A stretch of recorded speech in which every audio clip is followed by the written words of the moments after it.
ಮಾಡುವುದಕ್ಕೆ ಹೌದು ಅರ್ಹತೆ ಇಲ್ಲ ಅಂತಲ್ಲ. ಮತ್ತೆ ನೀನಾಗ ಒಂದು ಮಾತು ಹೇಳಿದೆ, ತೋಮ್ ತೋಮ್ ಅಂತ ಕೊನೆಯವರೆಗೂ ಮಾಡಿಕೊಂಡೇ ಬೇಕಾಗ್ತದೆ ಅಂತ. ಕೆಲವು ಸಲ ಏನಾಗ್ತದೆ ಗೊತ್ತಾ, ಮಗು ಒಳ್ಳೆಯ ನಿಪುಣ, ವಾದನ ಪಟು ಒಳ್ಳೆಯ ನಿಪುಣನೇ, ಆದ್ರೆ ಅವನ ಕೈಯಲ್ಲಿರುವ ಚರ್ಮವಾದ್ಯ ಉಂಟಲ್ಲ, ಅದು ಪಕ್ಕನ ಶ್ರುತಿ ಏರಿ ಬಿಡ್ತಾನೆ. ಕೆಲವೊಮ್ಮೆ ಅವನಿಗೆ ಕೈ ಬೆವರು ಅಭ್ಯಾಸ ಇದ್ರೆ ಶ್ರುತಿ ನಿಲ್ಲುವುದಿಲ್ಲ, ಶ್ರುತಿ ನಿಲ್ಲುವುದಿಲ್ಲ. ಕೆಲವು ಬಾರಿ ಮುಚ್ಚಿಗೆ ಒಳ್ಳೆಯದಿದ್ರು, ಮರ ಒಳ್ಳೆಯದಿದ್ರು, ಸ್ವಭಾವದಿಂದ ಆ ಚರ್ಮ ವಾದ್ಯದ ಶ್ರುತಿ ಬೇಗ ಬೇಗ ಇರ್ತದೆ. ನೀನು ಬೇಗ ಶ್ರುತಿ ಇರುವ ವಾದ್ಯ, ನನಗೆ ಕೆಳಗಿನ ಶ್ರುತಿಯಲ್ಲಿ ಹೇಳಲಿಕ್ಕೆ ಬರುವುದಿಲ್ಲ. ನೀನು ಅದು ಯಾವಾಗ ಏರ್ತದೆ ಅಂತ ಗೊತ್ತಾ? ನನಗೆ ಏರುವುದು ಎಷ್ಟು ಮೇಲೆ ಹೋಗ್ತದೆ, ಕೆಳಗೆ ಬರುವಾಗ ಶ್ರುತಿ ಬಿಡುತ್ತದೆ. ಶ್ರುತಿ ಬಿಡ್ತದೆ. ಹಾಗೂ ನನ್ನ ಮಗ ನಿನ್ನಲ್ಲಿ ಹೇಳುದು ನಾನು ವೈಯಕ್ತಿಕವಾಗಿ, ನಿನಗೆ ನೀನು ಎಷ್ಟೋ ಬಾರಿ ಕೆಲಸ ಮಾಡಿದ ಮೇಲೆ ಆಲೋಚನೆ ಮಾಡುದು. ಮತ್ತೆ ಆಲೋಚನೆ ಮಾಡ್ತಿ, ಆದ್ರೆ ಮಾಡಿ ಮತ್ತೆ ಪ್ರಯೋಜನ ಇಲ್ಲ ಅಂತ. ಈಗ ಮಿಂಚಿ ಹೋದ ಕಾರ್ಯಕ್ಕೆ ಚಿಂತಿಸಿ ಫಲ ಇಲ್ಲ ಅಂತ ಒಂದಿಲ್ವಾ? ಹಾಗೆ ಅಂತ ಕಾರ್ಯ ಮಿಂಚಿ ಹೋದ ಹೌದಾ?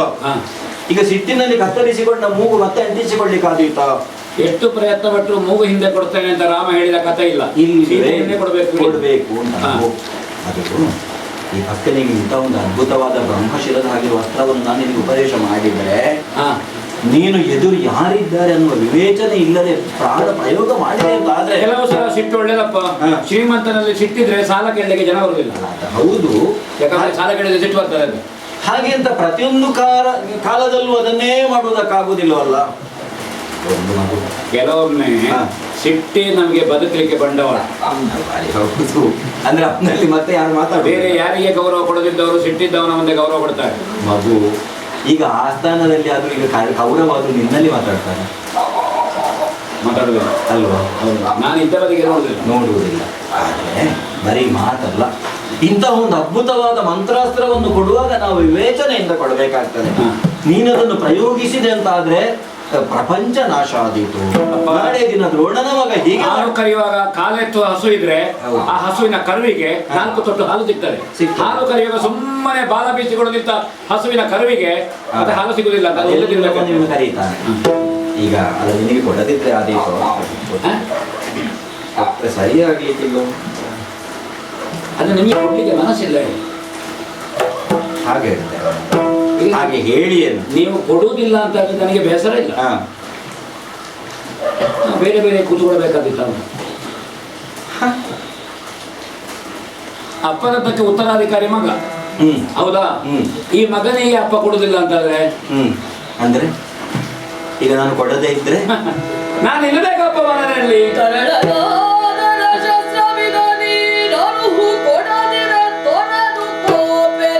ಈ ಕ್ಷಣದಲ್ಲೇ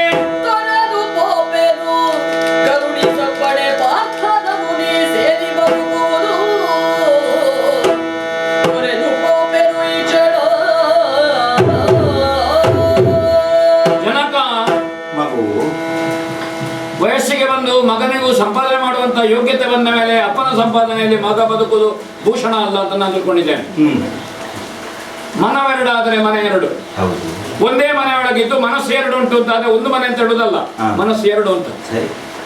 ಅಣ್ಣ ತಮ್ಮಂದ್ರಿಗೆ ಒಂದು ಮನೆಯಲ್ಲಿ ಪಾಲಪಂಚಾಯತಿಗೆ ಆದ್ರೂ ಹೊಸ ಮನೆ ಕಟ್ಟಲಿಲ್ಲ ಅಂತ ಹೇಳಿಕೊಂಡು ಅನ್ನದ ಪಾತ್ರ ಎರಡು ಮಾಡಬೇಡಿ ಅಂತ. ಪದಾರ್ಥ ಬೇರೆ ಬೇರೆ ಮಾಡಿ ಒಲೆ ಎರಡಾಗುವಾಗ ಅನ್ನದ ಪಾತ್ರ ಎರಡಾಗಬೇಕು. ಒಂದೇ ಮನೆಯಲ್ಲಿ ಒಲೆ ಎರಡಾಯ್ತು ಅಂದ್ರೆ ಅರ್ಥ ಎಂತದ್ದು? ಮನೆ ಹೊಡೆಯಿತು ಅಂತ ಅರ್ಥ, ಹೌದಾ? ಆ ಕಾರಣದಿಂದ ನಾನು ಕೇಳಿದ ನಾನು ವಿದ್ಯಾಭ್ಯಾಸವನ್ನು ಕೊಡುವುದಕ್ಕೆ, ವಿದ್ಯೆಯನ್ನು ಅನುಗ್ರಹಿಸುವುದಕ್ಕೆ ನಿಮಗೆ ಮನಸ್ಸಿಲ್ಲ. ಮಗನೇ ನಿಮಗೆ ಸಿಟ್ಟು ಬರ್ತದೆ, ಹೌದಾ? ಅದ್ರ ಅರ್ಥ ಎಂತದ್ದು? ಮತ್ತೆ ಸಿಟ್ಟು ಬರುವುದು ಯಾವಾಗ? ಪಾತ್ರೆಯಲ್ಲಿ ನೀರು ತುಂಬಿದ ಮೇಲೆ ಅಲ್ಲಾಡ್ಲಿಕ್ಕೆ ಉಂಟದು ಇಲ್ಲ. ನೀವು ಈ ಪಾತ್ರೆಯಲ್ಲಿ ನೀರು ತುಂಬಾ ಹಾಕ್ಲೇ ಇಲ್ಲ, ಹಾಗೆ ಸ್ವಲ್ಪ ಅಲ್ಲಾಡುದು, ಚಳಾಡುದು, ತುಂಬಾ ಮಾಡಿಯೋದಿಲ್ಲ, ಅದು ಅಲ್ಲಾಡುದಿಲ್ಲ. ಅದು ಹೌದಾ? ನಿಮಗೆ ಮನಸ್ಸೇ ಇಲ್ಲ, ಹೌದಾ? ಅದಕ್ಕೆ ಬೇಕಾಗಿ ನೀವು ಹೇಗೂ ಕೊಡುವುದಿಲ್ಲ ಅಂತ ನಾನು ಒತ್ತಾಯ ಮಾಡುವುದಿಲ್ಲ. ಕಾಡಿನಲ್ಲಿ ಪಾಂಡವರು ಎಲ್ಲಿದ್ದಾರೆ ಅಂತ ದಾರಿ ಹುಡುಕಿ ನಿಮ್ಮನ್ನು ಕರ್ಕೊಂಡೋಗಿ ಅರ್ಜುನನ ವಶ ಬಿಟ್ಟು ಅವ ಊರಿಗೆ ಬಂದಿದ್ದಾನ ಅಂತ ಗೊತ್ತಿಲ್ಲ, ತಿರುಗಾಡ್ಲಿಕ್ಕೆ ಹೋದವ. ಹೌದೌದು, 10,000 ದೌಮ್ಯರೊಂದಿಗೆ ಪ್ರಸ್ಥಾನ ಆಗ್ತದೆ, ಹೌದಾ? ಹಾಗಾಗಿ ಆಶೀರ್ವಚನ ಹೇಳಲಿಕ್ಕೆ ದೌಮ್ಯರಿದ್ದಾರೆ, ಹೌದಾ? ಹೌದಾ? ಉತ್ತರ ಅಪೋಷಣ ಮಂತ್ರ ಹೇಳಲಿಕ್ಕೆ ನೀವು ದೌಮ್ಯರಿಂದ ಕೆಳಗೆ ಕೂತ್ಕೊಳ್ಳಿ. ನಿಮ್ಮನ್ನು ಕೂತ್ಕೊಳಿಸಿ ಗರ್ಭಾಸನಿಯಾಗಿ ನಾನು ಊಟ ಮಾಡದೆ ಬರ್ತೇನೆ, ಹೌದೌದು. ಮತ್ತೆ ನೀವು ಬರಬೇಕು ಅಂತ ನನಗೆ ಸುದ್ದಿ ಬಂದ್ರೆ ಆ ದಿವಸ ಬರ್ತೇನೆ. ನಾ ಹೊರಡುದೆ ಇದು ನಿನ್ನ ತೀರ್ಮಾನ. ನನಗೆ ಅಪ್ಪನ ಬದುಕಿನಲ್ಲಿ ಹಂಗಲ್ಲಿ ಬದುಕಬೇಕು ಅಂತ ಇಲ್ಲ. ಯಾಕೆ ಕಟ್ಟಿಗಂಡ ಹೆಂಡತಿ ಉಂಟಾ, ಹುಟ್ಟಿದ ಮಕ್ಕಳು ಉಂಟಾ? ಹೌದೇ? ಯಾರಾದ್ರೂ ನಿಮ್ಮನ್ನು ನಂಬಿ ಮದುವೆ ಆದಾರ? ಅಪ್ಪ ಇದ್ದಾನೆ, ಅಪ್ಪ ಮಾಡಿದ್ದು ಉಂಟು. ನಾನು ಯಾಕೆ ಬ್ರಹ್ಮಚಾರಿ ಆಗಿ ಕೂತದ್ದು? ಸಿಕ್ಕಿದ ಇಷ್ಟಕಾಲದ ಜಾಗವನ್ನು ಕೌರವನಿಗೆ ಬಿಟ್ಟಿರಿ. ಹೌದಾ? ನನಗೆಂತದುಂಟು? ಏನಿಲ್ಲಲ್ಲ. ಅದಕ್ಕೆ ಬೇಕಾಗಿ ನಾನು ಮದುವೆ ಆಗಲಿಲ್ಲ. ಹೌದು. ಯಾಕಂದ್ರೆ ನೀವು ಮದುವೆ ಆಗಿ ಒಂದು ಮಗನನ್ನು ಪಡೆದು ಊರು ತಿರುಗಿ ಬಡವನಾಗಿ ನಿಮ್ಮನ್ನು ನೋಡಿ ಆಗಿದೆ. ನಿಮ್ಮ ಬಡತನವನ್ನು ನೋಡಿದ ಮೇಲೆ ನಿಮ್ಮ ಮಕ್ಕಳಿಗೆ ಮದುವೆ ಬೇಕಪ್ಪ. ನನಗೆ ಬಡತನವೇ ಮದುವೆ. ಅದಕ್ಕೆ ಬೇಕಾಗಿ ನೀವು ಎತ್ತು ಹೋಗ್ತೀರಾ? ನಾನು ಏಕಾದಶಿ ಕಳೆದು ಹೋಗುದಾ? ನಾಡಿನ ದ್ವಾದಶಿ ಪಾಲನೆ ಮಾಡಿ ಹೋಗ್ತೀರಾ? ನೀನೇ ನನ್ನನ್ನು ಕರ್ಕೊಂಡು ಹೋಗಿ ಅರ್ಜುನನ ಬಳಿಯಲ್ಲಿ ಬಿಟ್ಟು ಬರ್ತಿ. ಅಪ್ಪನನ್ನು ದಾರಿಯಲ್ಲಿ ಬಿಟ್ಟ ಮಗ ಅಂತ ಬೇಡ. ಸರಿ, ಹೌದು. ನಿಮ್ಮನ್ನು ದಾರಿಗೆ ಹಾಕ್ಬೇಕಲ್ಲ ನಾನು. ಹೌದು ಹೌದು. ಈಗಲಾದ್ರೂ ನನ್ನ ಮತ್ತು ನಿನ್ನ ದಾರಿ ಬೇರೆ ಬೇರೆ ಅಂತ ಮಾಡಬೇಕು. ದಾರಿ ಬೇರೆ ಅಲ್ಲ, ನಾನು ಬರ್ತೇನೆ ನಾನು. ಯಾಕಂದ್ರೆ ಬೇರೆ ಯಾರು ಇಲ್ಲಲ್ಲ ನಿಮಗೆ, ನಾನೇ ಅಲ್ವಾ ಸುದ್ದಿ ಸಿಗುವಾಗ. ಒಂದೇ ಧೈರ್ಯ ನನಗೆ. ಹೌದು. ಒಂದು ಕೆಲಸ, ನೆತ್ತಿ ಬುಡದಲ್ಲಿ ಶಿಕೆ ಇಟ್ಟುಕೊಂಡು ನಾನೊಂದು ದಿವಸ ಬರ್ತೇನೆ. ಒಂದು ಕೆಲಸ ಮಾಡು. ಪ್ರಾರಂಭಕ್ಕೆ ನೀನು ಆಡಿದೆ, ನನಗೆ ಹೊಣೆಗಾರಿಕೆ ಇಲ್ಲ. ನೀವು ಯಾವ ದಾರಿಯಲ್ಲಿ ಹೋಗ್ತೀರೋ ಅದೇ ದಾರಿಯಲ್ಲಿ ನಿಮ್ಮ ಜೊತೆಯಾಗಿ ಬರ್ತೇನೆ.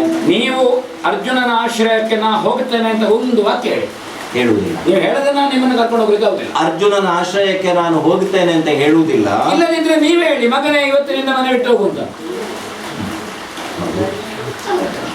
ನನ್ನ ಅಭಿಮಾನವನ್ನು ತೊಳೆದು ಹೇಗಾದ್ರೂ ಸರಿ ನನ್ನ ಮಗನಾದಂತಹ ಅಶ್ವತ್ಥಾಮ ಸುಖವಾಗಿ ಜೀವಿಸಬೇಕು ಅನ್ನುವ ಭಾವದಿಂದ ಹಸ್ತಿನಾವತಿಯ ಸಿಂಹಾಸನದ ಆಶ್ರಯಕ್ಕೆ ಬಂದಂತಹ ನಾನು ನಿನ್ನನ್ನು ಮನೆ ಬಿಟ್ಟು ಹೋಗು ಅಂತ ಹೇಳಿ. ಬೇಟೆಯ ಶ್ವಾನದ ಬೊಬ್ಬೆ ನಿಲ್ಲುವಾಗ ನಿಮಗೆ ಕನಿಕರ ಬಂದಿದೆ, ವಾತ್ಸಲ್ಯ ಬಂದಿದೆ. ಹೌದಾ? ಏನು ದಾಕ್ಷಿಣ್ಯವಾಗ್ಲಿಲ್ಲ, ಅಭಿಮಾನಕ್ಕೆ ಕುಂದು ಬರಲೂ ಇಲ್ಲ. ಹೌದಾ? ನನ್ನ ಪ್ರಕರಣದ ಹೆಸರಿಡಲಿಲ್ಲ. ಹೌದು. ಮಗ ಕೇಳುವಾಗ ಹೌದಾ ಯಜ್ಞೋಪವೀತ ಏನ್ ಮಾಡ್ತಾ ಇದ್ದೀರಿ? ಅದರ ಹೊರಡುದ ಅಲ್ವಾ?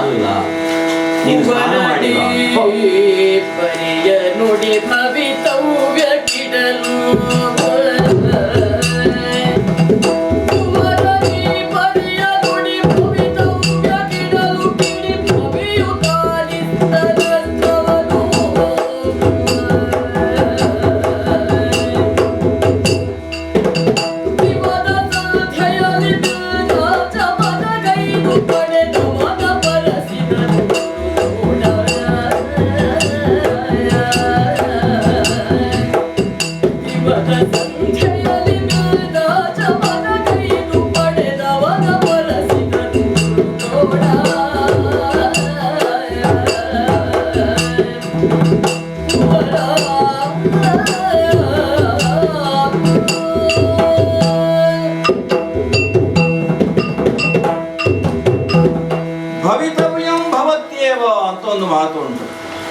ಎಷ್ಟೋ ವಿಷಯಗಳನ್ನು ನಾವು ಬೇಕು ಬೇಕು ಅಂತ ಹೇಳಿದ್ರು ನಮಗೆ ಸಿಗುವುದಿಲ್ಲ. ಕೆಲವನ್ನು ನಾವು ಬೇಡ ಅಂತ ಹೇಳಿದ್ರು ತಾನಾಗಿ ನಮ್ಮ ಬಳಿಗೆ ಬಯಸಿ ಬರ್ತದೆ. ಬಯಸಿದ್ದು ಸಿಗುವುದಿಲ್ಲ, ಸಿಕ್ಕಿದ್ದನ್ನು ಬಯಸಿರುವುದಿಲ್ಲ. ಹೌದು. ಹಾಗಾಗಿ ಯಾರೋ ಹೇಳಿದ್ರು, ಇರುವುದೆಲ್ಲವ ಬಿಟ್ಟು ಇರದುದರೆಡೆಗೆ ದುಡಿಯುವುದು ಜೀವನ. ಈಗ ನನಗೂ ಅನಿಸ್ತದೆ, ನನ್ನ ಮಗನಾದಂತಹ ಅಶ್ವತ್ಥಾಮನಿಗೆ ನಾನು ಅದನ್ನು ಉಪದೇಶ ಮಾಡಬೇಕಿತ್ತು. ನನಗೆ ಉಪದೇಶ ಮಾಡಿದ್ರೆ ಅರ್ಜುನನಲ್ಲಿ ಉಂಟು ಅಂತ ನೀವು ತಲೆಬಿಸಿ ಮಾಡ್ಲಿಕ್ಕಿಂತ ಚಿಂತೆ ನನಗೆ ಇರ್ತಿರ್ಲಿಲ್ಲ. ಇದು ಈಗ ನೀನು ಸಿದ್ಧನಾಗು, ನಾನು ಸಿದ್ಧನಾಗ್ತೇನೆ. ಹೋಗುವುದಕ್ಕಲ್ಲ, ಹರಿಯುವ ನೀರಿನಲ್ಲಿ ಸಚೇಲ ಮುಳುಗಿ ಆಚಮನ ಮಾಡಿ ಬಂದು ನಿಂತಿದ್ದೇನೆ. ನೀನು ಹೇಳಿದೆ ಎರಡಾಗಬಾರದು ಮನಸ್ಸು ಅಂತ. ನನ್ನ ಮನಸ್ಸು ಮತ್ತು ನಿನ್ನ ಮನಸ್ಸು ಇವತ್ತು ಒಂದಾಗಬೇಕು. ಮನವೆರಡಾದರೆ ಮನೆ ಎರಡು. ನಿನಗಾಗಿಯೇ ಇಂತಹ ಮನೆಯನ್ನು ಮಾಡಿದ ನಾನು ಈ ಮನೆಯಿಂದ ಹೋಗುವುದಕ್ಕಿಲ್ಲ. ಮಾತ್ರವಲ್ಲ, ನನ್ನ ಮಗನಾದಂತಹ ನಿನ್ನನ್ನು ಇಲ್ಲಿಂದ ಹೋಗುವಂತ ನಾನು ಆಡುವುದಕ್ಕಿಲ್ಲ. ಭವಿಷ್ಯದಲ್ಲೂ ಒಂದಾಗಿಯೇ ಇರುವುದಕ್ಕೆ. ಒಂದು ನೀನು ಮಗನಲ್ಲ, ನಾನು ತಂದೆಯಲ್ಲ. ನಾನು ಗುರು ಆಗ್ತೇನೆ, ನೀನು ಶಿಷ್ಯನಾಗ. ಮಗನಿಗೆ ತಂದೆಯೇ ಮೊದಲು ಅಲ್ವೇ? ಅದೇ ದೃಷ್ಟಿಯಿಂದ ಇದು ಯಾವ ಬ್ರಹ್ಮಚರ್ಯ ಅನ್ನುವಂತಹ ಮಹರ್ಷಿಗಳಾದಂತಹ ಅಗಸ್ತ್ಯರ ಕರುಣದಿಂದ ಅಗ್ನಿವೇಶ್ವರಿಗೆ ಬಂತೋ, ಆ ಅಗ್ನಿವೇಶ್ವರು ಯಾವ ಪ್ರೀತಿಯಿಂದ ನನಗೆ ಉಪದೇಶ ಮಾಡಿರೋ ಅದನ್ನೇ ಪರಂಪರೆಯಿಂದ ಅಂತ ನೀನು ಆಡುವಂತೆ ನನ್ನ ಮಗನಾದಂತಹ ನಿನಗೆ ಈಗ ಉಪದೇಶ ಮಾಡ್ತಾ ಇದ್ದೇನೆ. ಅಪ್ಪ, ಯಾವುದೋ ಒಂದು ದಿವ್ಯತೆ ನನಗೆ ಅರಿವಿಲ್ಲದಂತೆ ನನ್ನನ್ನು ಪ್ರವೇಶ ಮಾಡಿದ ಅನುಭವ ಆಯ್ತು. ಹೌದಲ್ಲ? ತಮಗೆ ಅಂತರಂಗದಲ್ಲಿ ಇದ್ದದ್ದೇನು ಅದರ ವಿನಿಯೋಗ ಅಸ್ಥಾನದಲ್ಲಿ ಆಗಿ ಹೋದೀತು ಆದೀತು ಅನ್ನೋ ಭಯ ಕೋಪದ ಕೈಯಲ್ಲಿ. ಹೌದು ಅಲ್ವೋ? ಅದನ್ನು ಬುದ್ಧಿಯಿಂದ ನಿಯಂತ್ರಿಸಬೇಕು. ಅಂದ್ರೆ ನಮ್ಮಲ್ಲಿ ರೂಢಿಯ ಮಾತೊಂದೊಂದು ಗುಬ್ಬಿಯ ಮೇಲೆ ಬ್ರಹ್ಮಾಸ್ತ್ರ ಪ್ರಯೋಗಿಸಿದ ಹಾಗೆ ನಮ್ಮಲ್ಲಿ ಇದ್ರೂ ಅದನ್ನು ಯಾರ ಮೇಲೆ ಯಾಕೆ ವಿವೇಚಿಸಿ ಪ್ರಯೋಗಿಸಬೇಕಲ್ಲ. ಅವಿವೇಕಿಯಾದ ಮಗ ಆದ ಭಯ. ಭಯ ನಿಮಗೆ ಗೊತ್ತಾಯ್ತು, ಎಲ್ರಿಗೂ ಬೇಕದು. ಮಗನಲ್ಲಿ ಪ್ರೀತಿ ಇಲ್ಲ ಅಂತಲ್ಲ, ಮನೆ ಹೊರಡುವಾಗ ಜಾಗ್ರತೆ ಹೇಳ್ತಾನೆ ಅಪ್ಪ. ಹಾಗಾದ್ರೆ ಮಗ ಜಾಗ್ರತೆ ಇಲ್ಲ ಅಂತ ಅರ್ಥ ಅಲ್ಲ. ಅದು ಅಪ್ಪ ತಂದೆ ತಾನೇ ಹೇಳುದು ಜಾಗ್ರತೆ ಮಗ.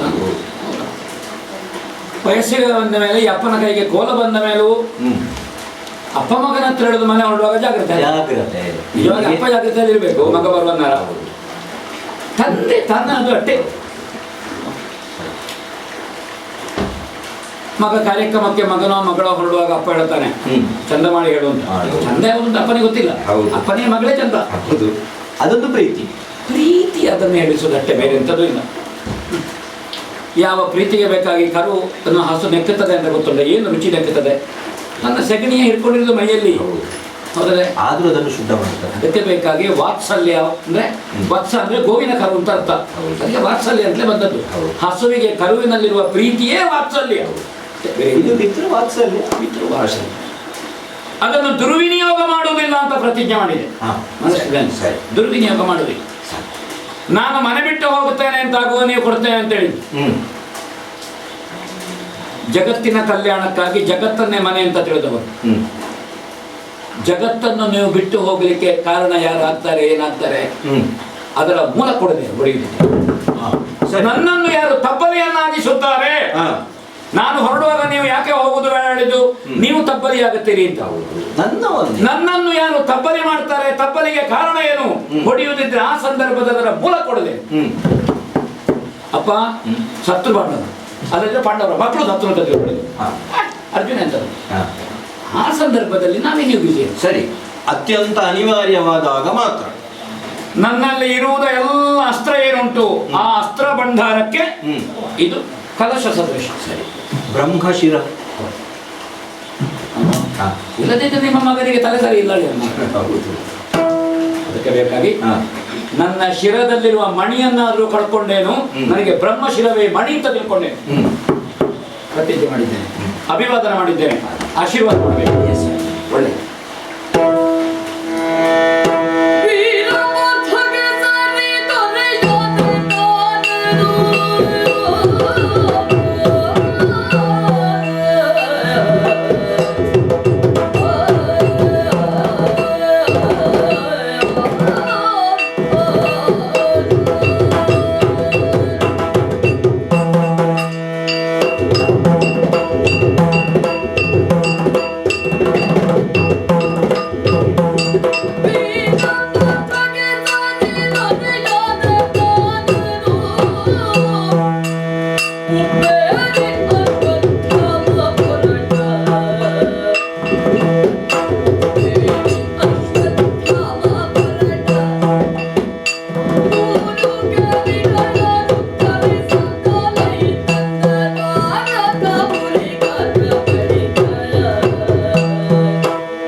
ಅಸ್ತ್ರಶಸ್ತ್ರದಲ್ಲಿ ಪಾರ್ಥನಿಗೆ ಸರಿದೊರೆಯಾದೆ, ಸಮದಂಡಿಯಾದೆ. ಒಂದು ಆತ್ಮವಿಶ್ವಾಸವು, ಒಂದು ಧೈರ್ಯವು ನನ್ನಲ್ಲಿ ಬೆಳೆಯಿತು. ಅಸ್ತ್ರಗಳಲ್ಲಿ ಶ್ರೇಷ್ಠವಾದಂತಹ ಪೂಜನೀಯವಾದ ಬ್ರಹ್ಮಶಿರೋಸ್ತ್ರವನ್ನು ಉಪದೇಶ ಮಾಡಿದರು. ಆದರೆ ಉಪಸಂಹಾರವನ್ನು ಹೇಳಿದರು. ಮಗನೇ ಸಿದ್ಧಿಯಾಗಲಿ, ಅನುಷ್ಠಾನ ಮಾಡು. ಅವರು ಯಾಕೆ ಉಪಸಂಹಾರವನ್ನು ಹೇಳಲಿಲ್ಲ ಅಂತ ಈಗ ನನಗೆ ಆಲೋಚನೆ ಆಗುದು. ಆವಾಗ ತನಗೆ ಹೋಗ್ಲಿಲ್ಲ. ಉಪಸಂಹಾರ ಮಾಡೋದು ಹೇಗೆ ಅಂತ. ಯಾಕಂದ್ರೆ ಪ್ರಯೋಗ ಪರಿಣತಿಯಲ್ಲೇ ನಾನು ಆಲೋಚನೆ ಮಾಡ್ತಿದ್ದಲ್ಲ, ಅವ್ರು ಹೇಳಿದ್ದು ಸರಿ. ಯಾಕಂದ್ರೆ ನಿನಗೆ ಕೆಲವೊಮ್ಮೆ ಸಿಟ್ಟು ಬರ್ತದೆ, ಸಿಟ್ಟು ಬರುವಾಗ ಕಲ್ತದ್ದು ಬರ್ತು. ನನಗೆ ಕೇಳಬೇಕು ಅಂತ ತಲೆಗೆ ಹೊಳಿಲೇ ಇಲ್ಲ, ಅದು ಉಪಸಂಹಾರ ಮಾಡೋದು ಅಂತ ಹೇಳಿಕೊಡಿ ಅಂತ ತಲೆಗೆ ಹೊಳಿಲೇ ಇಲ್ಲ. ಜೊತೆಗೆ ಎಂತ ದಯನೀಯ ದಾರುಣ ಸ್ಥಿತಿಯಲ್ಲಿ ಇದನ್ನು ಪ್ರಯೋಗಿಸಬೇಡ. ದೇವರ ಪ್ರಸಾದ ಹಸಿವೆ ಆಗ್ತದೆ ಅಂತ ಹೊಟ್ಟೆ ತುಂಬಿಸಲಿಕ್ಕಿರುವುದಲ್ಲ, ಗಂಗಾಜಲ ಉಂಟು ಅಂತ ನೆತ್ತಿಗೆ ಹೊಯ್ಕೊಳ್ಳುವುದಲ್ಲ, ಅದನ್ನು ದೇವರ ಸಂಪುಷ್ಟದಲ್ಲಿ ಕೊಂಡೋಗಿ ಕೈ ಮುಡಿಯುವುದು ಅಥವಾ ಒಂದು ಉದ್ದನ್ನೇ ಬಾವಿಗೆ ನೀರಿಗೆ ಹಾಕುವುದು. ಹಾಗಾದ್ರೆ ನನ್ನಲ್ಲಿರುವಂತಹ ದಿವ್ಯಾಸ್ತ್ರವೋ ಭವ್ಯಾಸ್ತ್ರಕ್ಕೆ ಇದು ಆಧಾರವಾದದ್ದು, ಸ್ಥಾಯಿಯಾದದ್ದು. ಇದು ಅದನ್ನು ಅನುಗ್ರಹ ಮಾಡಿದ್ದು. ಯಾವ ಕಾರಣಕ್ಕೂ ಮನುಷ್ಯರ ಮೇಲೆ ಪ್ರಯೋಗ ಮಾಡಕೂಡದು ಮಗನೇ. ಮನುಷ್ಯರ ಮೇಲೆ ಪ್ರಯೋಗ ಮಾಡದೇ ಇದ್ದ ಬಾಣ ಯಾಕೆ ಅಂತ ಕೇಳಲಿಕ್ಕಿಲ್ಲ. ವಿನಿಯೋಗದಿದ್ದದ್ದೆಲ್ಲ ನಿನ್ನಲ್ಲಿ ಉಂಟು, ಇದು ಹೇಗಿರುವುದು? ಮೂಲ ನಿಧಿ, ನಿಧಿನ್ಯಾಸ ಅಂತ ಒಂದು ಹೇಳುದಿಲ್ಲ ನಾವು. ಅಂದ್ರೆ ಬಡತನ ಬರ್ಲಿಕ್ಕಿಲ್ಲ, ನ್ಯಾಸವಾಗಿ ನಿಧಿ ಉಂಟು, ಅದರ ಮೇಲೆ ಬೆಳಿಬೇಕು. ಹಾಗಾದ್ರೆ ಈ ಬ್ರಹ್ಮಾಸ್ತ್ರದ ಮೇಲೆ, ಅದರ ನಿಧಿನ್ಯಾಸದ ಮೇಲೆ ಅಶ್ವತ್ಥಾಮ ಬೆಳಿಬೇಕು, ಅವರ ಆಶಯ. ಹಾಗೆ ಒಂದು ನಮಗೆ ಉಪದೇಶ ಮಾಡಿದ್ದಾರೆ. ನೋಡೋಣ, ಇವತ್ತಲ್ಲ ನಾಳೆ ಅಲ್ಲ. ಯಾಕೆ ಅದನ್ನು ಉಪಸಂಹಾರಕ್ಕೆ ಅವರು ಹೇಳಲಿಲ್ಲ? ಉಪಸಂಹಾರ ಬೇಡ ಅಂತ ಅವರ ಮನಸ್ಸಿನಲ್ಲಿ ಉಂಟು ಅಂತ ನನಗೆ ಗೊತ್ತಿಲ್ಲ. ಪುನಃ ಹೋಗ್ಲಿ ಅದು ಅನಂತದ ಕಡೆಗೆ. ಹಿರಿಯರನ್ನು ಆಕ್ಷೇಪಿಸಿದೋ ಹಿರಿಯರನ್ನು ವಿಮರ್ಶಿಸಲಿಕ್ಕೋ ನಾವು ಕಿರಿಯರಿರುವುದಲ್ವಲ್ಲ. ಆದರೆ ಒಂದು ಹೆಮ್ಮೆ, ಜೊತೆಗೆ ನಾರಾಯಣಾಸ್ತ್ರ ನನ್ನಲ್ಲಿ ಉಂಟು. ವರ್ತಮಾನ ಕಾಲದಲ್ಲಿ ಭೂಮಿಗಿಳಿದು ಬಂದವನು ಕ್ರಿಸ್ತು ಭಗವಾನ್ ಸ್ವಯಂ.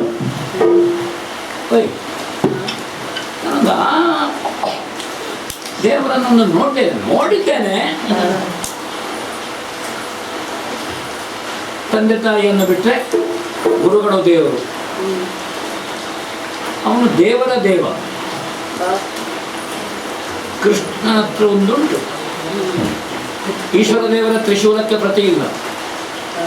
ಲಕ್ಷ್ಯವನ್ನು ಭೇದಿಸಿ ಪುನಃ ಈಶ್ವರ ದೇವರಲ್ಲಿಗೆ ಬರ್ತದೆ. ದೇವೇಂದ್ರನ ವಜ್ರಾಯುಧದ ಹೋಗಿ ಹಿಂದೆ ಬರ್ತದೆ. ಮಹಾವಿಷ್ಣುವಿನ ಗದೆಯ ಚಕ್ರವೋ ಹೋಗಿ ಹಿಂದೆ ಬರ್ತದೆ. ಸದ್ಯ ಕೃಷ್ಣನಲ್ಲಿ ಗದೆ ಉಂಟಾಯಿತು ನನಗೆ ಗೊತ್ತಿಲ್ಲ, ಅವ ಹಿಡ್ಕೊಂಡು ಬಂದಿದ್ದಾನೋ ಇಲ್ವೋ ಅಂತ ನನಗೆ ಗೊತ್ತಿಲ್ಲ. ಯಾರೋ ಕಥೆ ಹೇಳೋದು ಕೇಳಿದ್ದೆ. ವಸುದೇವ ದೇವಕಿಯರಿಗೆ ಸೆರೆಮನೆಯಲ್ಲಿ ಶಂಖಚಕ್ರ ಗದಾಪಾಣಿಯಾಗಿ ಕೃಷ್ಣ ಕಂಡುಕೊಂಡಿದ್ದಾನೆ, ಮೂಲಮೂರ್ತಿಯಾಗಿ. ಆಮೇಲೆ ಕೃಷ್ಣ ಮಗುವಾದ ಬುಟ್ಟಿಯಲ್ಲಿ ಹೊತ್ತುಕೊಂಡು ವಸುದೇವ ಹೋದ. ಅಪ್ಪ ಹೇಳ್ತಿದ್ರು ಕತೆ. ಹಾಗಾದ್ರೆ ಅವ ಕಾಣಿಸಿಕೊಳ್ಳುವಾಗ ಸುದರ್ಶನ ಚಕ್ರವೋ ಕೌಮೋದಕಿ ಗದೆಯೋ ಶಾರ್ಜ್ಞ ಬಿಲ್ಲೋ ಆಮೇಲೆ ಎಲ್ಲಿಗೆ ಹೋಯ್ತು ಅಂತ ನನಗೆ ಪ್ರಶ್ನೆ ಕೇಳುವಷ್ಟು ನಾ ಬೆಳೀಲೂ ಇಲ್ಲ. ಸ್ವಲ್ಪ ಬೆಳೆದ ಮೇಲೆ ಪ್ರಶ್ನೆ ಕೇಳಿದ್ರೆ ನಾ ಹೆಡ್ಡ ಅಂತ ಹೇಳಿಕೊಂಡಿದ್ದಾಗಲ್ಲ, ಮಾತಾಡೋದಿಲ್ಲ. ಗೊತ್ತೇ ಇಲ್ಲ ಇವಾಗ ಪ್ರಶ್ನೆ ಕೇಳ್ತಾ ಇದ್ದಾರೆ ಅಂತ. ಕೆಲವೊಮ್ಮೆ ನಾವು ಪ್ರಾಯಕ್ಕೆ ಬಂದ ಮೇಲೆ ಪ್ರಶ್ನೆ ಕೇಳದೆ ಕೂತ್ಕೊಳ್ಳೋದಕ್ಕೆ ಯಾಕೆ? ಇದರಲ್ಲಿ ನಾವು ನಮ್ಮ ಹತ್ರ ಪ್ರಶ್ನೆ ಕೇಳಿದ್ದೇವೆ, ಉತ್ತರ ಗೊತ್ತುಂಟು ಅಂತ ನಮ್ಗೆ ಗೊತ್ತಿಲ್ಲ. ಕೆಲವರು ಪ್ರಶ್ನೆ ಕೇಳಿಯೇ ದೊಡ್ಡವರು, ಅದಕ್ಕೆ ಹಾಕಿದ ಉತ್ತರ ಹೇಳ್ತಾನಲ್ಲ. ಹಾಗೆ ಕೇಳೋದು ನಿಲ್ಲಿಸಿದ್ದೇನೆ. ಕೃಷ್ಣನೇ ಇದ್ದಾನೆ. ಎಲ್ಲ ದೇವರುಗಳಿಗೆ ಸ್ವಭಾವ, ಹೊಗಳಿದ್ರೆ, ಸ್ತುತಿ ಮಾಡಿದರೆ, ಅರ್ಚನೆ ಆರಾಧನೆ ಮಾಡಿದರೆ ಇಂಥದನ್ನು ಕೊಡುವುದು. ಕೃಷ್ಣನನ್ನು ಕಂಡು, ಕೃಷ್ಣನನ್ನು ಪೂಜಿಸಿ, ಕೃಷ್ಣನನ್ನು ಅರ್ಚಿಸಿ, ಕೃಷ್ಣನನ್ನು ಹೊಗಳಿ. ಮತ್ತೆ ಕೃಷ್ಣನಿಗೆ ಬ್ರಾಹ್ಮಣರ ಹತ್ರ ಬಾರಿ ಭಕ್ತಿ. ಕೃಷ್ಣನನ್ನು ಮಾತಾಡಲಿಕ್ಕೆ ಬೇರೆ ಬಂಡವಾಳವೇ ಬೇಡ. ಬೊಮ್ಮೆ ಯಜ್ಞೋಪವೀತಕ್ಕೆ ಅರಸಿನ ಉಜ್ಜಿದ್ರೆ ಸಾಕು. ನಾಗರ ಹಾವಿನಾಗಬೇಕು. ಅವ ಶೇಷಶಾಹಿ ಎನ್ನುವ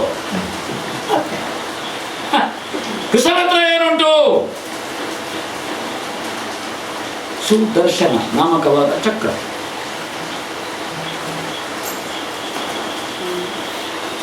ಬ್ರಾಹ್ಮಣರಿಗೆ ಕೃಷ್ಣ ಕೊಡ್ತಾನೆ.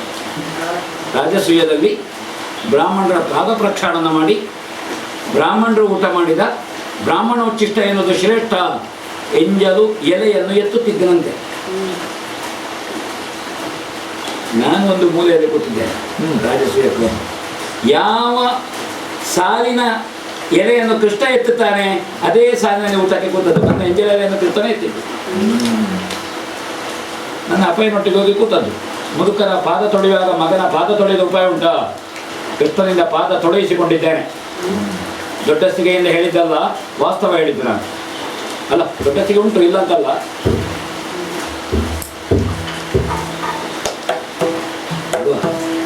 ದ್ವಾರಕೆಗೆ ಹೋಗಿ ಕೃಷ್ಣಸ್ವಾಮಿಯನ್ನು ಕಂಡು ಕೃಷ್ಣನನ್ನು ಪ್ರಾರ್ಥಿಸಿಬೇಡಿ, ಕೃಷ್ಣನಲ್ಲಿರುವಂಥ ಒಂದು ಸುದರ್ಶನವನ್ನು ನಾ ತೆಕ್ಕೊಂಡೆ.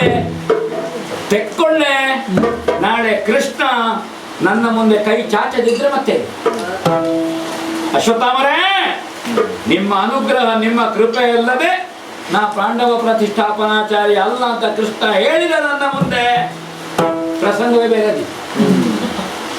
ಕೃಷ್ಣ ಹೇಳಲಿಲ್ಲ, ಪ್ರಸಂಗದಲ್ಲಿ ಅಶ್ವತ್ಥಾಮನ ಕೊನೆ ಅದಿತ್ತು. ಏನಿದ್ರು ನೇರ ದ್ವಾರವತಿಗೆ ನಡೆದು ಬಿಡ್ತೇನೆ.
ಹೆಮ್ಮೆಯಾಗ್ತಾ ಇದೆ.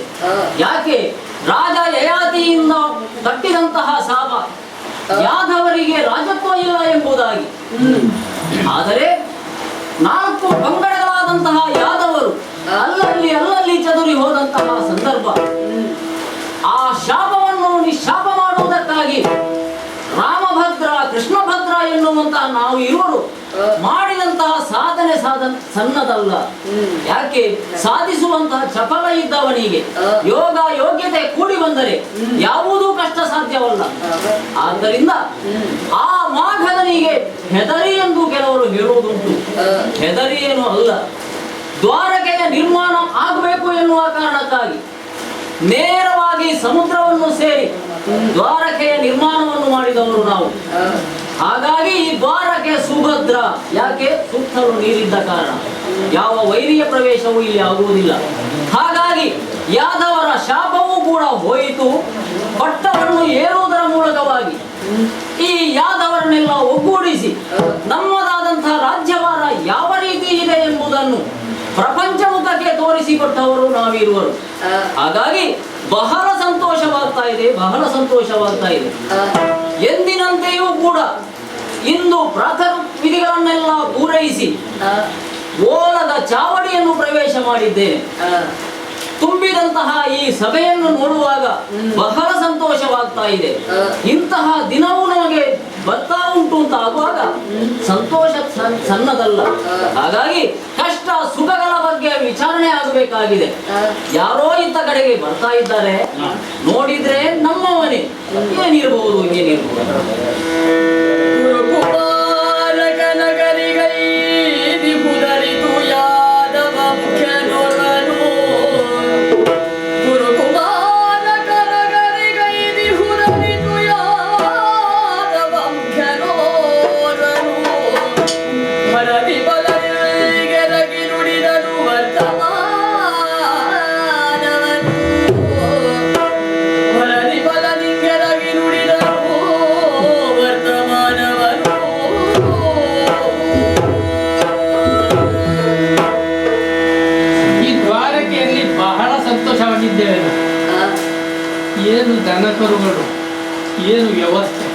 ಸಂತೋಷ, ಬೇಕಾದಷ್ಟು ಊಟ, ಹೊತ್ತಿಗೆ ಉಪಹಾರ, ಬೇಕಾದಂತಹ ಎಲ್ಲ ಸವಲತ್ತುಗಳು ನಮಗೆ ಇವೆ. ಬಹಳ ಸಂತೋಷದಿಂದ ಇಲ್ಲಿ ದಿನವನ್ನು ಕಳೆಯುತ್ತಾ ಇದ್ದೇವೆ ನಾವು. ಯಾರಿಂದ? ಅದು ಬಲರಾಮ ದೇವರು ಮತ್ತು ಶ್ರೀಕೃಷ್ಣ ದೇವರ ದಯೆ. ಅವರನ್ನು ರಾಜನನ್ನಾಗಿ ನಾವು ಸಂಬೋಧಿಸಿಕೊಂಡು ಅವರ ರಾಜ್ಯ ಪಾಲನೆಯಲ್ಲಿ ನಾವು ಜೀವನ ಮಾಡ್ತಾ ಇದ್ದೇವೆ. ಹೀಗೆ ಸಂತೋಷದಿಂದ ಆರಾಮವಾಗಿ ಅರಮನೆಯಲ್ಲಿ ಇರುವಾಗ ಯಾರೋ ಬರ್ತಾ ಇದ್ದಾರಲ್ಲ, ನಮ್ಮ ಗುರು ಆಚಾರ್ಯರು ಅವರು ನಮ್ಮ ಪ್ರಭುಗಳಲ್ಲಿ ಹೇಳಬೇಕು. ಹೋಗ್ತೇನೆ.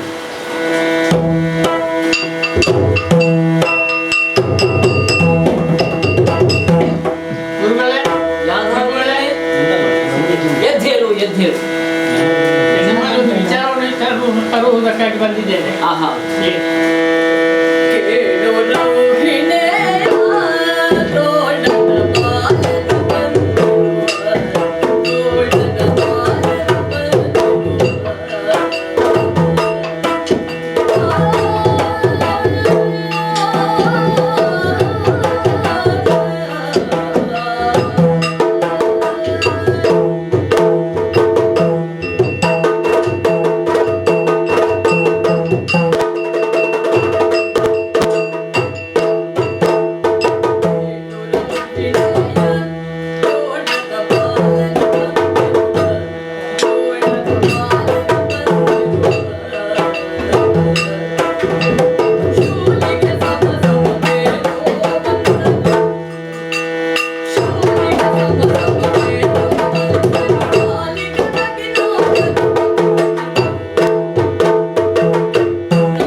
ನಮ್ಮ ಅರಮನೆಯ ಮುಂದೆ ಬ್ರಾಹ್ಮಣನಂತೆ ಕಾಣ್ತಾ ಇದ್ದಾರೆ. ಓಹೋ, ನೋಡುವಾಗ ಜನಿವಾರ ಹಾಕಿಕೊಂಡಿದ್ದಾರೆ. ಬ್ರಾಹ್ಮಣರಿಗೆ ಜನಿವಾರ ಭೂಷಣವೇ? ಹೌದು. ಅಂಗಿ ಹಾಕಿಕೊಂಡಿಲ್ಲ. ಬಹುಶಃ ಗುರುಗಳು ಅಂತ ಕಾಣ್ತದೆ. ಗುರುವಿನ ಪುತ್ರ ಅಶ್ವತ್ಥಾಮನಂತೆ ಕಾಣುತ್ತಾ ಇದ್ದಾರೆ. ಓಹೋ, ಹಾಗಿರುವಾಗ ಆ ಬ್ರಾಹ್ಮಣರನ್ನು ಹೆಚ್ಚು ಅರಮನೆಯ ಮುಂದೆ ಕಾಯಿಸುವುದಷ್ಟು ಒಳ್ಳೆಯದಲ್ಲ ಅಂತ ಹೇಳಿ ವಿಚಾರವನ್ನು ನಿಮ್ಮಲ್ಲಿ ತಿಳಿಸಿ ಅವರಿಗೆ ಒಂದು ಬೇಕಾದಂಥ ಉಪಚಾರವನ್ನು ಮಾಡಿ ಆಶೀರ್ವಾದ ಪಡೆಯುವಂತಹ ಒಂದು ವ್ಯವಸ್ಥೆಗೆ ಬೇಕಾಗಿ ನಿಮ್ಮಲ್ಲಿ ತಿಳಿಸುವ ವಿಚಾರವಾಗಿ ನಾನು ಇಲ್ಲಿಗೆ ಬಂದೆ. ಸಂತೋಷವಾಯಿತು, ಸಂತೋಷವಾಯಿತು.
ಅರಮನೆಯಲ್ಲಿ ಸುಖ ಸಂತೋಷವಾಗಿ ಇರುವಂತಹ ಈ ಸಂದರ್ಭದಲ್ಲಿ ಈ ಬ್ರಾಹ್ಮಣರ ಆಗಮನ ಆಗಿದೆ. ಏನೋ ಒಂದು ಉತ್ಸಾಹ, ಒಂದು ಸಂತೋಷಗಳು ಬೇರೆಯೇ ಆಗಿದೆ. ಹಾಗಿರುವಾಗ ಅಂತಹ ಬ್ರಾಹ್ಮಣರಾದಂತಹ ದ್ರೋಣಾಚಾರ್ಯರ ಮಗನಾದಂತಹ ಅಶ್ವತ್ಥಾಮ ಆಚಾರ್ಯರು ನಮ್ಮಲ್ಲಿಗೆ ಆಗಮಿಸಿದ್ದಾರೆ. ಆದ್ದರಿಂದ ಅವರನ್ನು ಬರ ಹೇಳುವುದಕ್ಕಾಗಿ ನಿಮ್ಮ ಒಪ್ಪಿಗೆಯನ್ನು ಕೇಳುತ್ತಾ ಇದ್ದೀನಿ. ಕೇವಲವಾಗಿ ಬರ ಹೇಳುವುದು ಮಾತ್ರವಲ್ಲ, ಅವರನ್ನು ಸ್ವಾಗತಿಸುವಂತಹ ವ್ಯವಸ್ಥೆ ನಮ್ಮಲ್ಲಿ ಆಗಬೇಕಾಗಿದೆ. ಹಾಗಾಗಿ ಹೋಗ್ತೇನೆ ಅಂತ ಹೇಳಿ ಅವರಿಗೆ.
ದ್ವಿಜೋತ್ತಮರೇ, ಓ ಮೊದಲಾಗಿ ನಿಮಗೆ ವಂದಿಸಿಕೊಂಡಿದ್ದೇನೆ. ಒಳ್ಳೆಯದು.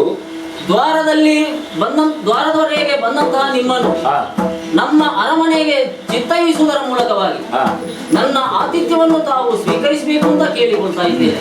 ಅಷ್ಟು ಮಾತ್ರವಲ್ಲ, ನಿಮ್ಮಂತಹ ದ್ವಿಜೋತ್ತಮರು ನಮ್ಮ ಅರಮನೆಗೆ ಬಂದ ವಿಚಾರ ಕೇಳುವಾಗಲೇ ನಾನು ಪುಳಕಿತನಾದೆ.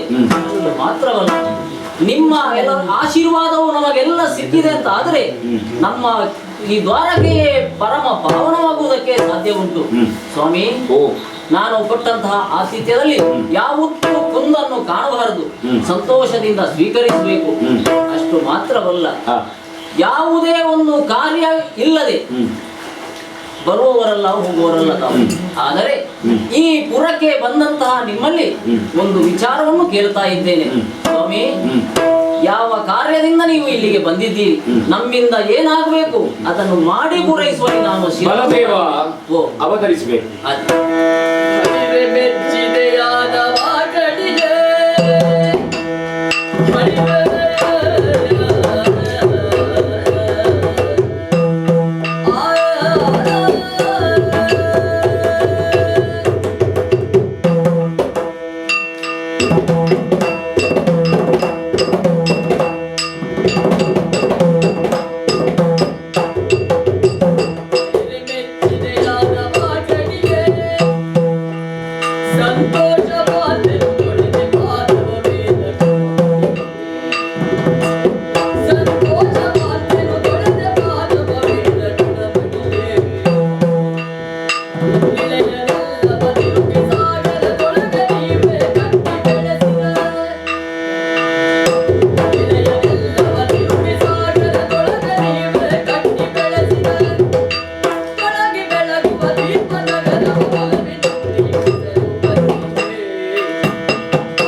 ಬಳಿರೆ ಮೆಚ್ಚಿದೆ. ಓಹೋ,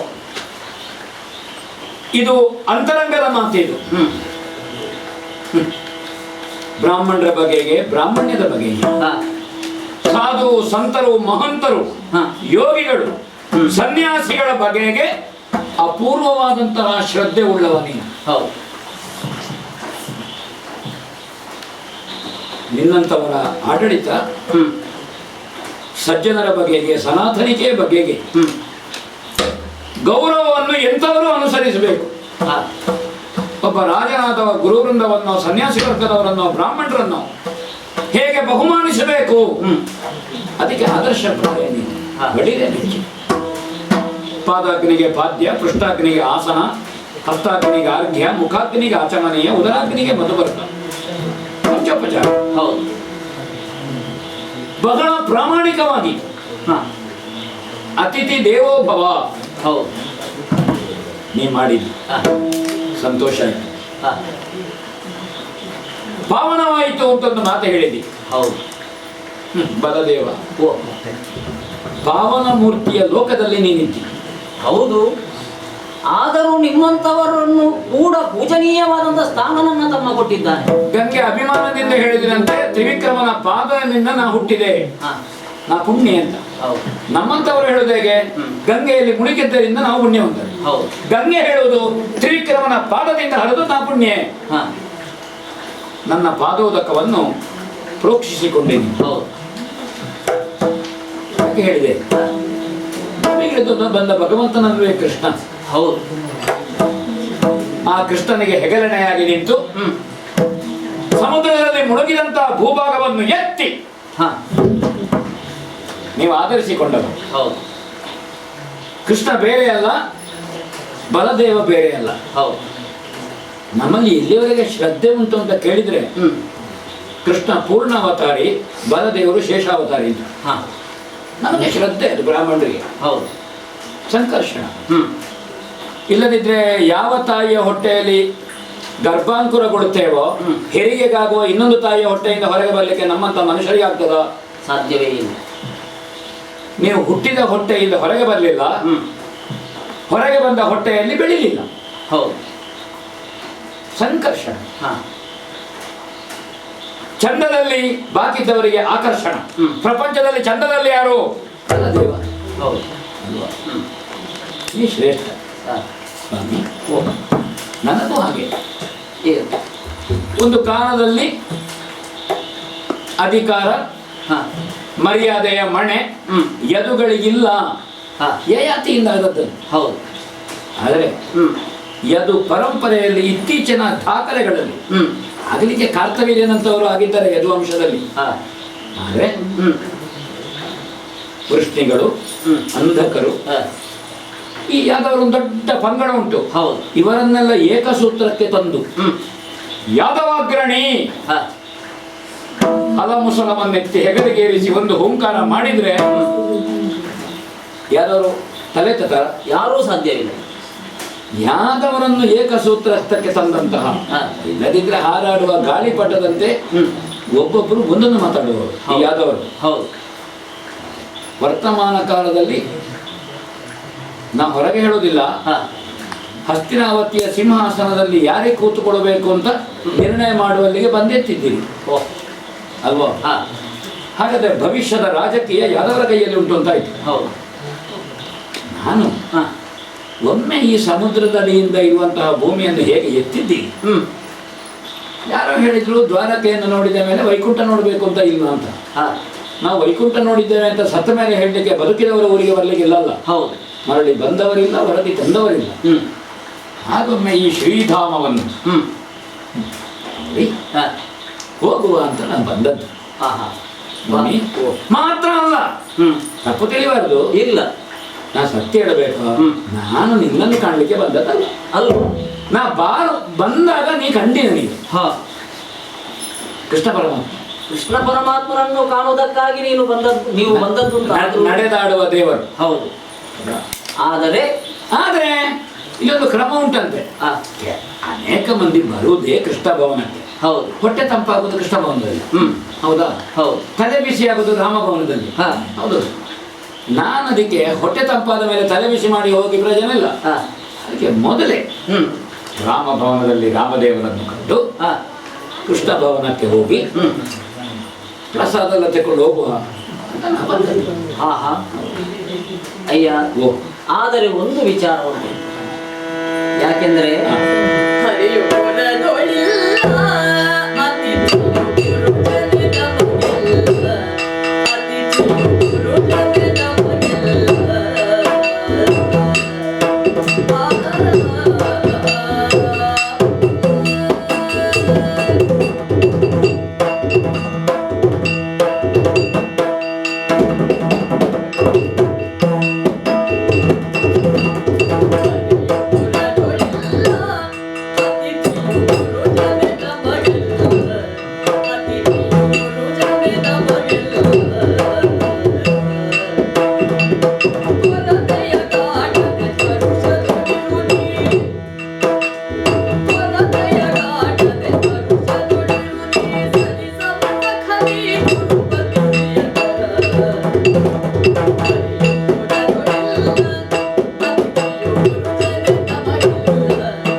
ಕೃಷ್ಣನನ್ನು ಕಾಣಬೇಕು ಎನ್ನುವಂತಹ ಬಯಕೆಯಿಂದ ತಾವು ಬಂದವರು. ಆದರೆ ಒಂದು ವಿಚಾರ, ಕೃಷ್ಣ ನಮ್ಮ ಬಳಿಯಲ್ಲಿ ಈಗ ಇಲ್ಲ. ಯಾಕೆಂತ ಹೇಳಿದ್ರೆ ಯಾವ ಹೊತ್ತಿಗೆ ಎಲ್ಲಿರ್ತಾನೋ, ಎಲ್ಲಿಗೆ ಹೋಗ್ತಾನೋ. ತ್ರೇತೆಯ ರಾಮ ಲಕ್ಷ್ಮಣರಂತೆ ದ್ವಾಪರದಲ್ಲಿ ಕೃಷ್ಣ ಬಲರಾಮರು. ಹೌದು. ಅಲ್ಲಿ ರಾಮ ಲಕ್ಷ್ಮಣರಂತೆ ಅಣ್ಣನ ಹೆಸರು ಮೊದಲು, ಇಲ್ಲಿ ಕೃಷ್ಣ ಬಲರಾಮರು ತಮ್ಮನ ಹೆಸರು ಮೊದಲು. ಹೌದು. ಸ್ವಾಮಿ ನಿಮ್ಮ ಕತೆ. ಆದರೆ ಅಲ್ಲ, ಇದು ನಿಮ್ಮಲ್ಲಿ ಹಾಗಾಯ್ತು? ಹಾಗೇನಾಗಲಿಲ್ಲ. ಯಾಕೆ ಅಂತ ಹೇಳಿದ್ರೆ ಗೋಲಕವನ್ನು ಪ್ರವೇಶ ಮಾಡಿದಂತಹ ಕೃಷ್ಣನ ಮನೆಯಿಂದ ಹೊರಗಾಕಿದ್ರಂತ. ಹೊರಗೆ ಹಾಕುವ ಪರಿಸ್ಥಿತಿ ಇಲ್ಲ. ಯಾಕೆ ಅಂತ ಹೇಳಿದ್ರೆ ಕೃಷ್ಣನ ಮುಖವನ್ನು ಕಾಣದಿದ್ರೆ ನನಗೂ ನೆಮ್ಮದಿ ಇರುವುದಿಲ್ಲ. ಹೌದು. ಆದರೆ ಕೆಲವೊಂದು ಬಾರಿ ಅವ ಎಲ್ಲಿಗೆ ಹೋಗ್ತಾನಂದ್ರೆ ನನಗೇ ತಿಳಿಯುವುದಿಲ್ಲ. ಅಷ್ಟು ಮಾತ್ರ ಮುಖ ತೋರಿಸದೇ ಇರುವ ಕೆಲಸದ ಕೃಷ್ಣ ಮಾಡ್ತಾನೆ ಅಂತಲ್ಲ ನನಗೆ ದೇವರು ಎಲ್ಲ ವಿಷಯ ಹೇಳಿದ್ದಾರೆ. ಹಾಗೇನಿಲ್ಲ, ನಾವೆಲ್ಲ ಅನ್ಯೋನ್ಯವಾಗಿ ಇದ್ದೇವೆ. ಊರಿನಲ್ಲಿ ಸ್ವಲ್ಪ ಸುದ್ದಿ ಎಲ್ಲಿಗೆ ಹೋಗಿದ್ದ ನಿಮಗೆ ಸರಿ ಇಲ್ಲ ಅಂತ. ಸರಿ ಇಲ್ಲ ಅಂತ ಯಾರು ಊರಿನಲ್ಲಿ ಸುದ್ದಿ, ನಾ ಬರುವ ಊರಿನಲ್ಲಿ ಹಾಗೆ ಸುದ್ದಿ ಆಗ್ತಾ ಇತ್ತು. ಹಾ, ಈಗೀಗ ಸರಿ ಇಲ್ಲ ದ್ವಾರಕೆಯಲ್ಲಿ. ಎಲ್ಲವೂ ಸರಿ ಉಂಟು ಸ್ವಾಮಿ, ಅದು ಕೆಲವರೇನೋ ಹಾಗೆ ಹೇಳ್ತಾರೆ. ಊರಿಗೆ ಸರಿ ಇಲ್ಲ ಹೇಳುವಾಗ. ಹೌದು, ಯಾಕೆಂತ ಹೇಳಿದ್ರೆ ಈಗ ನೀವು ಇಲ್ಲಿಗೆ ಬಂದ ಬಳಿಕ ನಮ್ಮಲ್ಲಿ ಏನಾದ್ರೂ ಕೊರತೆ ಕಂಡಿದ್ದೀರಾ ನೀವು? ನಾನು ದ್ವಾರಕೆಯ ಆವರಣ ಪ್ರವೇಶ ಮಾಡಿದರೆ ಇಲ್ಲಿ ಸರಿ ಇಲ್ಲದವರು ಅಂತ ಯಾರನ್ನು ಕಾಣಲಿಲ್ಲ. ಹೌದು, ಸರಿಯಾಗಿದೆ ಹೇಳ್ತಾರೆ ಅಂತ ಬರುವಾಗ ಹೊರಗೆ ಸುದ್ದಿ ಎಷ್ಟು ಸರಿ ಇಲ್ಲ. ಎಲ್ಲವೂ ಸರಿ ಉಂಟು ಸ್ವಾಮಿ. ಆದ್ದರಿಂದ ಸರಿ ಆಯ್ತು, ಬಹಳ ಸಂತೋಷವೂ ಆಯಿತು. ನೀವು ಕೊಟ್ರೆ ಎಷ್ಟು ಕೊಡುವವರೇ, ನೀವು ಹಾಗೆ ಕಳಿಸುವುದಲ್ಲ. ಹೌದು, ಆದರೆ ನಿನ್ನಿಂದ ಎಷ್ಟು ಪಡ್ಕೊಳ್ತೇನೆ ಅಂತ ನನಗೆ ಮುಖ್ಯ ಅಲ್ಲ. ನೀ ಇದ್ದದನ್ನೆಲ್ಲ ಕೊಡುವ. ಹೌದು ಅಲ್ವಾ? ಹೌದು. ನೀ ಎಲ್ಲಿವರೆಗೆ ಅಂದ್ರೆ ಸನ್ಯಾಸಿ ವೇಷ ಮಾಡಿದವರಿಗೂ ಪೂಜೆ ಮಾಡ್ತೀವಿ. ಚಾತುರ್ಮಾಸ್ಯ ಸನ್ಯಾಸಿಗಳನ್ನು ಕಂಡರೆ ಸಾಕು ನನಗೆ ಪೂಜನೀಯ ಭಾವ. ಸನ್ಯಾಸಿ ವೇಷ ಕಂಡ್ರೆ ಸಾಕು, ಪೂಜನೀಯ ಭಾವನೆ. ಹೌದು. ಆದ್ದರಿಂದ ನನಗೆ ಅಲ್ಲ, ನೀನು ಎಷ್ಟು ಕೊಡುವಿ ಕೊಡ್ಲಿಕ್ಕಿಲ್ಲ ಅಂತಲ್ಲ, ನನಗೆ ಕೃಷ್ಣನ ಕೈಯಿಂದ ಏನಾದ್ರು ತೆಕ್ಕೊಳ್ಳುವಂತ ಅಲ್ಲ. ಅಂದ್ರೆ ಕೃಷ್ಣನ ಕೈಯಿಂದಲೇ ತಗೊಳ್ಬೇಕು ಅಂತ ಬಯಕೆ ನಮ್ಮಲ್ಲಿ ಉಂಟು ಅಂತಾದ್ರೆ ನೀ ಕೊಡುದು ಕೊಡ್ಲಿಕ್ಕೆ ಉಂಟೆ. ಹೌದು, ನೀ ಕೊಡದೆ ಕಳಿಸುವುದಿಲ್ಲ. ಹೌದಾ? ಹಾಗಂತ ನೀವು ಹೋಗಬಾರ್ದು. ಈಗ ಹಾಗಂತ ನಿನ್ನ ಕೈಯಲ್ಲಿ ಏನುಂಟು ಕೊಡ್ಲಿಕ್ಕೆ? ಕೊಡುವುದಕ್ಕೆ ಏನು ಇಲ್ಲ ಅಂತ ಆದ್ರೂ ಇಲ್ಲ ಅಂತಲ್ಲ, ಉದಾರವಾದ ಮನಸ್ಸಿನಿಂದ ಕೊಟ್ಟದ್ದನ್ನು ತಾವು ಪರಿಪೂರ್ಣವಾಗಿ ಸ್ವೀಕರಿಸಬೇಕು ಅಂತ ನನಗೆ ಕೃಷ್ಣನ ಕೈಯಿಂದ ತೆಕ್ಕೊಳ್ಬೇಕು ಅಂತ. ಹಾಗೆ ಕೃಷ್ಣನ ಕೈಯಿಂದಲೇ ನೀವು ತಗೊಳ್ಳಿ. ಹಾಗಂತ ನಿನ್ನಂತ ತೆಕ್ಕೊಳ್ಳಿಕ್ಕಿಲ್ಲ ಅಂತ ಉಂಟು. ಯಾಕಂದ್ರೆ ನನಗೆ ಬೇಕಾದ್ದು ನಿನ್ನಲ್ಲಿ ಉಂಟು. ಹೌದಾ? ಯಾವುದು ಸ್ವಾಮಿ? ಉಂಟಲ್ಲ, ಅಣ್ಣನು ನೀ ಹರಿಗೆ ಸರಿದಾರು ನಿನಗೆ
ಸ್ವಾಮಿ. ಪ್ರಪಂಚದಲ್ಲಿ ಬಲವಂತರು ಅಂತ ಬೆರಳೆಣಿಕೆಯವರು ಇರುವುದು. ಒಬ್ಬ ಮಾಗಧನ ಹಾಗೆ ಹೋದ, ಒಬ್ಬ ಕೀಚಕನ, ಒಬ್ಬ ಶಲ್ಯಭೂಪತಿಯ, ಇವರೆಲ್ಲ ಬಲವಂತರು ಪ್ರಪಂಚದಲ್ಲಿ. ವರ್ತಮಾನ ಕಾಲದಲ್ಲಿ ಪಾಂಡವರಲ್ಲಿ ಒಬ್ಬನಾದಂತಹ ಭೀಮಸೇನನು ಬಲವಂತ. ಹೌದು. ಆದರೆ ನಿನ್ನ ಮುಂದೆ ಇವರು ಯಾರೂ ಬಲವಂತರಲ್ಲ. ಓಹೋ, ಬಲದೊಳು ಬಲದೇವ. ಹೆಸರೇ ಹಾಗೆ ಬಲಭದ್ರ ಎಂದು. ಉಳಿದವರ ಬಲ ದುರ್ಬಲ, ಬಲಭದ್ರ ಅಲ್ಲ, ನೀ ಬಲಭದ್ರ. ಹೌದು. ರಾಮ ಅಂತ ನಾಮಕರಣ ಆದದ್ದೇ ಉಳಿದವರಿಗೆ ಮರ್ತೋಗಿದೆ. ಬಲರಾಮ ಹೆಸರಿನಲ್ಲೇ ಒಂದು ಬಲ ಇದೆ. ಹೆಸರಿನಲ್ಲೇ, ಉಳಿದವರಿಗೆ ಹೆಸರಿನಲ್ಲಿ ಬಲವೇ ಇಲ್ಲ. ಬಲವೇ ಇಲ್ಲ. ಬಲದೇವ. ಬಲ ಇರುವ ಕಾರಣ ದೇವ ಅಂತ ಪೂಜನೀಯ. ಎಲ್ಲರೂ ಪ್ರಪಂಚದಲ್ಲಿ ಕೃಷ್ಣನಿಗೆ ನಮಸ್ಕಾರ ಮಾಡ್ತಾರೆ. ಕೃಷ್ಣ ಯಾರಿಗೆ ನಮಸ್ಕಾರ ಮಾಡುದು? ಕೃಷ್ಣ ನನಗೆ ನಮಸ್ಕಾರ. ಹಾಗಾದ್ರೆ ಪ್ರಪಂಚದವರೆಲ್ಲ ಯಾರಿಗೆ ನಮಸ್ಕಾರ ಮಾಡಿದಾಗಾಯ್ತು? ನನಗೆ ಮಾಡಿದ ಹಾಗಾಯ್ತು ಅಲ್ವಾ? ನೀನು ನಮಸ್ಕಾರ ಮಾಡಿದ್ದ ಯಾರಿಗೆ? ನಿಮ್ಮಂತಹ ಈಗ ಪ್ರಪಂಚವರಲ್ಲಿ ಯಾರಿಗೆ ನಮಸ್ಕಾರ ಮಾಡಿದಾಗಾಯ್ತು? ಬ್ರಾಹ್ಮಣರಾದ ನಿಮಗೆ. ಅದು ನೀ ಹೇಳ್ಬೇಕು. ಹೌದು, ಪೂಜನೀಯರು ತಾವು. ಈಗ ನೀ ಹೇಳಿದ ಕಾರಣ ಅಲ್ಲ ಹೇಳಲಿಕ್ಕೆ ಉಪಾಯ ಇಲ್ಲ. ಯಾಕೆ? ದೊಡ್ಡವರ ಮನೆಯಲ್ಲಿ ಕೊಡುವ ಆತಿಥ್ಯವನ್ನು ವಿರೋಧಿಸಲಿಕ್ಕೆ ನಮಗೆ ಬಡವರಿಗೆ ಧೈರ್ಯ ಉಂಟಾ? ಹಾ,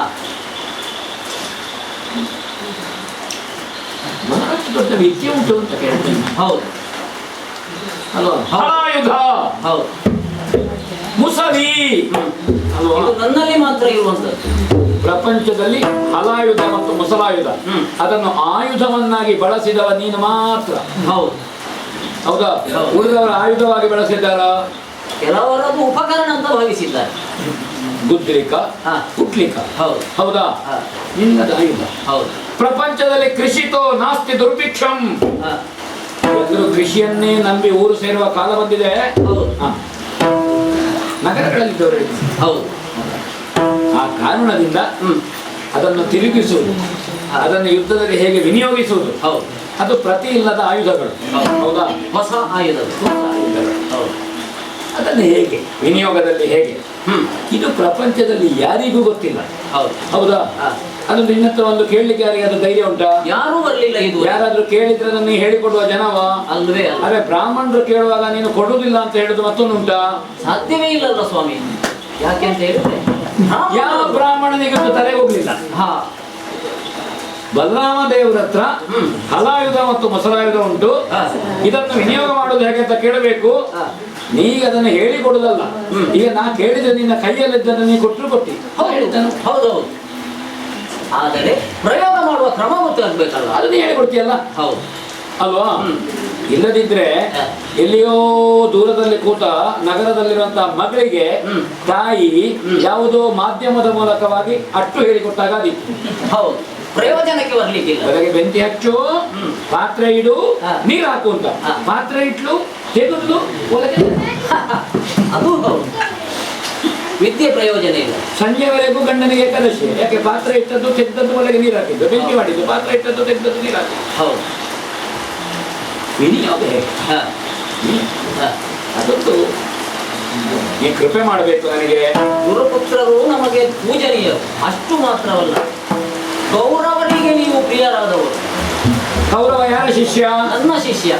ಕೌರವ ಗದೆ ತಿರುಗಿಸಿದ್ದು ಯಾರು ಅನುಗ್ರಹ ಮಾಡಿದ್ದು? ಅದು ನಾನೇ ಕಲ್ಪನೆಗೆ ಅನುಗ್ರಹಿಸಿದೆ. ಅಲ್ವಾ? ಹೌದು. ನನ್ನ ಅಪ್ಪಯ್ಯ ಕಲಿಸಿದ್ದಕ್ಕಿಂತ ಹೆಚ್ಚು ಹಾ. ಕೌರವನಿಗೆ ಕಲಿಸಿದ್ದು ನೀನು. ಹೌದು, ಕೌರವ ಪರಮ ಗುರು ಅಂತ ಹೇಳುದು ನಿನ್ನನ್ನು. ಹೌದು. ನನ್ನ ಅಪ್ಪಯ್ಯ ನನ್ನ ಗುರು ಅಂತ ಹೇಳುದು. ಹಾ. ಪರಮ ಗುರು ನಾನು. ಆದ್ದರಿಂದ ನೀವು ಕೂಡ ನನಗೆ ಆತ್ಮೀಯರೇ. ನನ್ನ ಅಪ್ಪಯ್ಯನಿಗಿಂತ ದೊಡ್ಡ ಜನ ನಾನೇ ಅದೇ. ಹೌದು.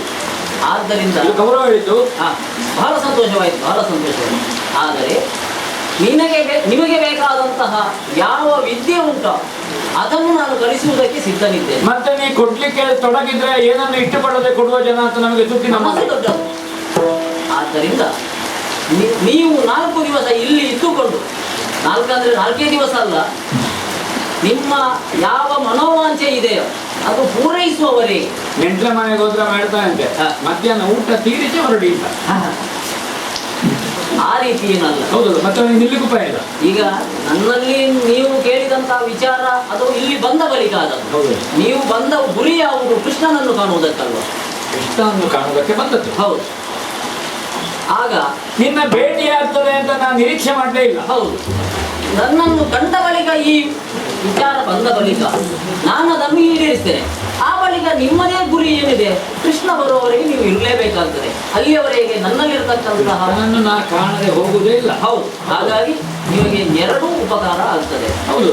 ಆದ್ದರಿಂದ ಒಳ್ಳೆಯ ಮನಸ್ಸಿನಿಂದ ಇದನ್ನು ನಿಮಗೆ ದಾರೆ ಎರೆಯುತ್ತೇನೆ ನಾನು. ಅಲ್ವಾ? ಹೌದು. ಅದನ್ನು ಕಲಿತು 4 ದಿವಸದಲ್ಲಿ ಬಂದಿದ್ದರು. ನಿಮಗೆ ಬರುವುದಕ್ಕೆ ಸಾಧ್ಯ ಉಂಟು. ಯಾಕೆ? ಬ್ರಾಹ್ಮಣರಿಗೆ ವಿದ್ಯೆ ಬೇಗನೆ ಹತ್ತುತ್ತದೆ. ಆದ್ದರಿಂದ ಕಲಿಸುವುದಕ್ಕೆ ಏನು ಹೆಚ್ಚು ಕಷ್ಟಪಡಬೇಕಾದಂತಹ ಅಗತ್ಯ ಇದೆ. ನಾನು ತಿರುಗಿಸುವ ಕ್ರಮವನ್ನು ನೋಡಿದ ಮಾತ್ರಕ್ಕೆ ನಿಮಗೆ ಬರಬಹುದು, ತಿರುಗಿಸುವುದು ಹೀಗೆ ಅಂತೇಳಿ. ಆದರೆ ಅದರ ಮೂಲ ಗುಟ್ಟು ಏನಿದೆ ಅದನ್ನು ನಾನು ಹೇಳಿಕೊಟ್ಟೆ ಸಾಕು. ಅದನ್ನು ತಿರುಗಿಸುವುದನ್ನು ಕಲ್ತ್ರೆ ನಾ ಬಾಕಿದ್ದವರನ್ನ ತಿರುಗಿಸಿ. ಹೌದು. ಹಾಗಾಗಿ ಪ್ರಯೋಜನ ನಿಮಗೆ ತಿರುಗಿಸುವುದರಲ್ಲಿ ಬ್ರಾಹ್ಮಣರಷ್ಟು ಯಾರು ಅಲ್ಲ, ಯಾರನ್ನು ತಿರುಗಿಸ್ತಾರೆ ಬ್ರಾಹ್ಮಣ. ಹೌದು. ಹಾಗಾಗಿ ನನಗೆ ಸಂತೋಷವಾಗಿದೆ. ಆತಿಥ್ಯವನ್ನು ಸ್ವೀಕರಿಸಿ ನನ್ನ ವಿದ್ಯೆಯನ್ನು ಕಲಿಯಿರಿ. ಕೃಷ್ಣ ಬರುವ ಬಂದು ಆದಿತ್ಯ ಭೇಟಿ ಮಾಡುವ ವ್ಯವಸ್ಥೆಯನ್ನು ಕೂಡ ಮಾಡಿ. ಹಾಗಾದ್ರೆ ಈ ಕ್ಷಣದಿಂದ ನೀನು ನನಗೆ ಗುರು. ಹೌದು. ಅಲ್ಲ ಮತ್ತು ಮುಸಲ ಆದಿತ್ತು ಅಭ್ಯಾಸ ಮಾಡ್ತಾ ಇರುವುದು. ಆದಿತ್ತು ಸಂತೋಷ.